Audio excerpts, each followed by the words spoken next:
হয়তোবা এখন আমাদের খারাপ দিন যাচ্ছে, কিন্তু এটাও তো হতে পারে যে হুট করে আমাদের ভালো দিন চলে আসলো। তাই কখনোই আমাদের খারাপ সময় চলাকালীন ভেঙে পড়লে চলবে না, সবসময় নিজেকে স্ট্রং রাখতে হবে, যেন অন্য কেউ আপনাকে দেখে ঠাট্টা করতে না পারে। আর হ্যাঁ, আরেকটা কথা, কিন্তু পুরো বাজারটা আমি নিজ হাতে করছি।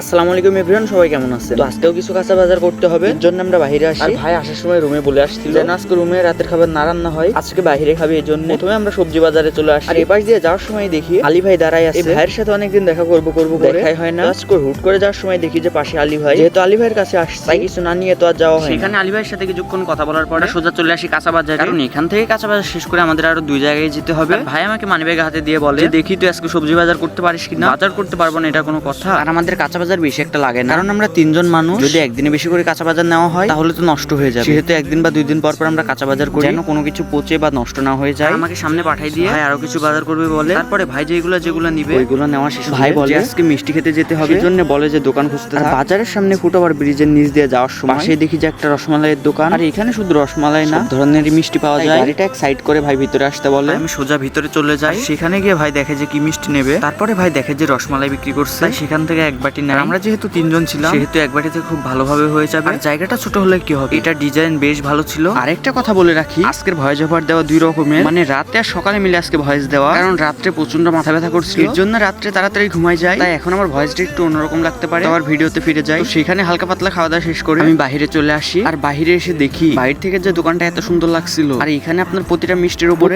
পিচ বা প্রতি কেজির দাম লেখা আছে। আর এই মিষ্টির দোকানের পাশে দেখি যে গুড় বিক্রি করছে। গুড়ের যে এত দাম, গুড়ের এত দাম হওয়া সত্ত্বেও তো খাঁটি গুড় পাওয়া যায় না। শীতের ভিতরে কেউ কি খেজুরের গুড় খাইছেন বা রস খাইছেন নাকি অবশ্যই জানাবেন। আর সেখানে চারিদিকে ঘুরে দেখা শেষ হলে আমরা আবার রওনা দিই, কারণ রাতের জন্য খাবার কিনতে হবে। তাই ভাই সোজা নিয়ে চলে আসে আমাদের কাচ্চির দোকানে। আমরা যেহেতু এখানে খাবো না, সেজন্য 3টা পার্সেল দিতে বলি। আর আমার তো বাইরের খাবার খাইতে সেই লাগে, কারণ বাড়িতে যতই ভালো রান্না হোক তেমন একটা ভালো লাগে না, কিন্তু বাইরের যেটাই হোক সেটাই ভালো লাগে। আর হ্যাঁ, আরেকটা কথা বলে রাখি, বাড়ির রান্নার মতো কিন্তু হোটেলেও হবে না। আপনারা যারা আমার ভিডিও দেখেন কিন্তু এখন পর্যন্ত ফলো করেন নাই, তারা একটু ফলো করে দিয়ে। 1000 ফলোয়ার হতে আর কিছু সংখ্যক ফলোয়ার লাগে, তাই আপনারা যারা ভিডিও দেখছেন সবাই ফলো করে দিয়ে। আজকে আমরা আসছি হচ্ছে খানতে হেরিতে পার্সেল নেওয়ার জন্য। গত 2 রাত ধরে তো আমাদের একটুকু ঘুম হয় না, আর আমাদের মেডিকেলে দৌড়পার করতে চলে গেছে। আপনারা হয়তো এর আগের ব্লগে দেখছেন যে টানা 2 দিন আমাদের সাথে কি হয়েছে। আর যদি আপনারা না দেখে থাকেন তাহলে অবশ্যই দেখে আসবেন। আর যে অ্যাক্সিডেন্ট করছে সে আল্লাহর রহমতে এখন ভালো আছে বলতে গেলে আগের চেয়ে একটু ভালো। আপনারা সবাই দোয়া করে দিবেন যেন তাড়াতাড়ি সুস্থ হয়ে মেডিকেল থেকে বাড়িতে ফিরতে পারে। সেখানে পার্সেল নেওয়া শেষ হলে টাকা দিয়ে এখন আমাদের একটা তেল পাম্পে যেতে হবে, কারণ গাড়ির তেল প্রায় শেষের দিকে। তেল কিনতে মনে হয় ফকির হওয়া লাগে। 3 দিন 4 দিন পর